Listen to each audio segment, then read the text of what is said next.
बिहार में इस साल के अंत में विधानसभा के चुनाव होंगे। विधानसभा चुनाव को लेकर भारतीय जनता पार्टी इस बार सत्ता की दहलीज तक पहुंचने के लिए यानी कि पूर्ण बहुमत की सरकार बनाने के लिए अपनी रणनीति बनाना शुरू कर चुकी है। लेकिन एक बड़ा सवाल, यक्ष प्रश्न भारतीय जनता पार्टी के सामने ये है कि आखिरकार क्या नीतीश कुमार ही एनडीए का सीएम चेहरा होंगे। दरअसल बता दें आपको कि नीतीश कुमार को लेकर बीजेपी पहले ही ये ऐलान कर चुकी है कि नीतीश कुमार के नेतृत्व में तो चुनाव लड़ा जाएगा, लेकिन सीएम चेहरा कौन होगा ये चुनाव में जीत के बाद तय किया जाएगा। जेडीयू में दो फाड़ देखने को मिल रही है इस बयान के बाद। जेडीयू के तमाम नेता नीतीश कुमार की कार्यशैली को लेकर अब सवाल पूछ रहे हैं। नीतीश कुमार की पार्टी के नेता लगातार ये कह रहे हैं कि आखिरकार नीतीश कुमार मुख्यमंत्री नहीं बनेंगे तो फिर जेडीयू का क्या अस्तित्व होगा। नीतीश कुमार को भारतीय जनता पार्टी मुख्यमंत्री क्यों नहीं बनाना चाहती है। नीतीश कुमार के चेहरे पर चुनाव लड़ते हुए बिहार में क्या एनडीए को ये यूं समझे कि बीजेपी और जेडीयू को ये विश्वास नहीं है कि बिहार की जनता एक बार फिर से बीजेपी और जेडीयू गठबंधन पर विश्वास जताएगी। क्या कॉन्फिडेंस शेक हो चुका है एनडीए गठबंधन का। दरअसल ये तमाम सवाल खड़े हो रहे हैं। इन तमाम सवालों के बीच अग्नि परीक्षा मुख्यमंत्री नीतीश कुमार की भी है, क्योंकि नीतीश कुमार को बिहार की राजनीति से बेदखल करने के लिए बीजेपी पूरा यहाँ पर रणनीतिक गणित बैठा चुकी है। बीजेपी की कोशिशें लगातार यही है कि इस बार बिहार में नीतीश कुमार के साथ मिलकर चुनाव लड़ लिया जाए, जीतन राम मांझी को भी साथ ले लिया जाए, उपेंद्र कुशवाहा साथ हैं ही, और इसके साथ साथ और भी छोटे राजनीतिक दलों को सहयोग करके बिहार में जैसे तैसे करके अपना दावा मजबूत कर दिया जाए और उसके बाद बीजेपी का मुख्यमंत्री बना दिया जाए। क्योंकि भाजपा ये सपना लंबे वक्त से देख रही है कि बिहार में अभी तक बीजेपी का मुख्यमंत्री नहीं बन पाया है। लेकिन आज विशेष तौर पर चर्चा करेंगे जेडीयू की कि जेडीयू का राजनीतिक भविष्य क्या होगा, जेडीयू का राजनीतिक सफर आगे आने वाले वक्त में क्या होगा, जेडीयू का कौन चेहरा होगा। क्या नीतीश कुमार के बेटे निशांत कुमार राजनीतिक तौर पर सक्रिय होते हुए नजर आएंगे।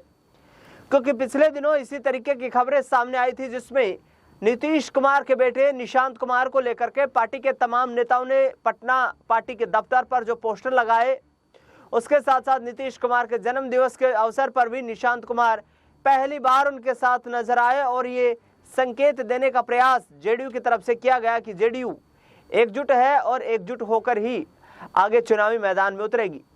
निशांत कुमार को चुनावी मैदान में जीत दिलाने के लिए यहाँ पर कहीं ना कहीं और उनका स्वागत करने के लिए जेडीयू के कार्यकर्ता और नीतीश कुमार के करीबी पदाधिकारी पलके बिछाए इंतजार कर रहे हैं।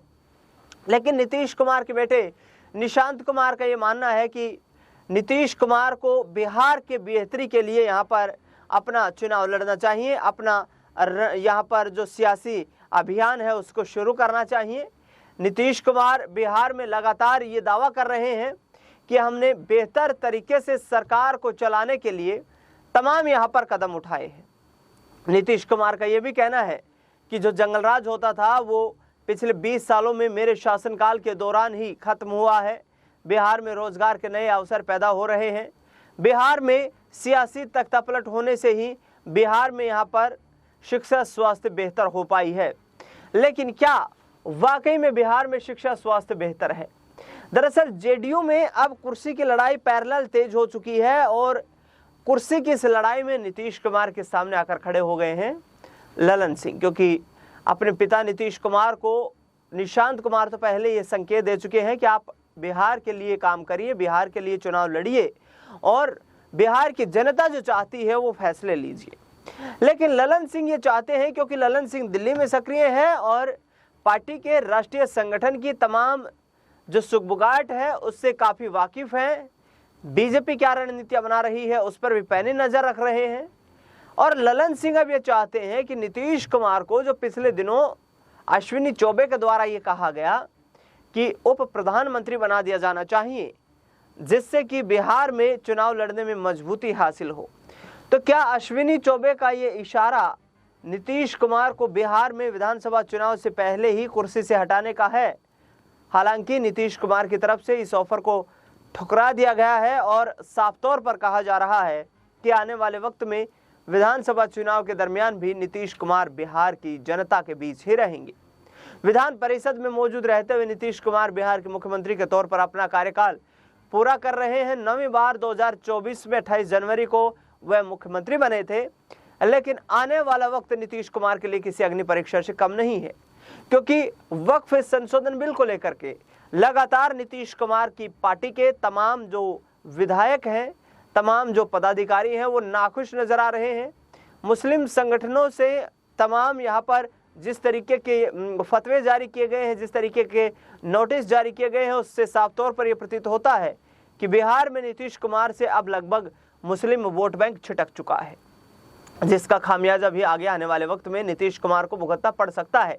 हालांकि नीतीश कुमार ये रणनीति बना रहे हैं कि साफ तौर पर बिहार में वे आने वाले वक्त में बीजेपी के साथ मिलकर हिंदुत्व के फैक्टर पर ही राजनीति करेंगे, क्योंकि मुस्लिम वोट बैंक का जो सियासी लाभ नीतीश कुमार को 2020 तक मिलता रहा है, 2024 के लोकसभा चुनाव आते आते वो मुस्लिम वोट बैंक उनसे छिटक चुका है, और जिसको देखते हुए नीतीश कुमार के लिए अब आगामी वक्त में चुनौतियां बन रही हैं कि आखिरकार किस तरीके से नीतीश कुमार यहां पर बिहार में अपनी पार्टी की सियासी मौजूदगी दर्ज करवाएंगे, क्योंकि 2015 से 2025 के आते आते नीतीश कुमार की पार्टी का जनाधार, उनका ग्राफ लगातार गिरकर नीचे आ चुका है, और अब आरजेडी कांग्रेस पार्टी मिलकर चुनावी बिगुल फूंक रही है। दावा यह किया जा रहा है कि इस बार बिहार में महागठबंधन की सरकार बनेगी।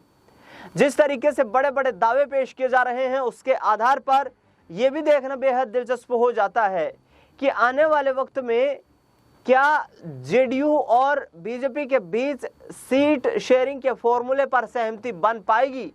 बड़ा सवाल यह है, क्योंकि बीजेपी के पास 80 विधानसभा की सीटें हैं, जेडीयू के पास 44 विधानसभा की सीटें हैं, फासला 50% का है, तो बीजेपी कहीं ना कहीं सुपर पावर के रूप में तो बिहार में विधानसभा का चुनाव लड़ेगी। लेकिन क्या नीतीश कुमार दिल्ली में बैठकर कोई बिसात बिछा रहे हैं, ये भी एक बड़ा प्रश्न है, क्योंकि नीतीश कुमार के बाद बिहार में आरजेडी में, माफ कीजिए, जेडीयू में यदि किसी को बड़े चेहरे के रूप में देखा जाता है तो वो ललन सिंह ही नजर आते हैं, और ललन सिंह इस वक्त केंद्रीय मंत्री हैं, बखूबी तौर पर बिहार के सियासी समीकरण को जानते हैं। लेकिन इससे ये साफ स्पष्ट तौर पर प्रतीत हो रहा है कि आने वाले वक्त में नीतीश कुमार जो है वो बिहार की राजनीति में अपना राजनीतिक यहाँ पर वर्चस्व बचाने के लिए संघर्ष करते हुए नजर आ सकते हैं। हालांकि इस विधानसभा चुनाव में देखा जाए तो आरजेडी और बीजेपी बैकफुट पर रहने वाली है, क्योंकि विभिन्न मुद्दों को लेकर के नीतीश कुमार सरकार भारतीय जनता पार्टी के खिलाफ बिहार में एंटी इनकम्बेंसी बनती हुई नजर आ रही है।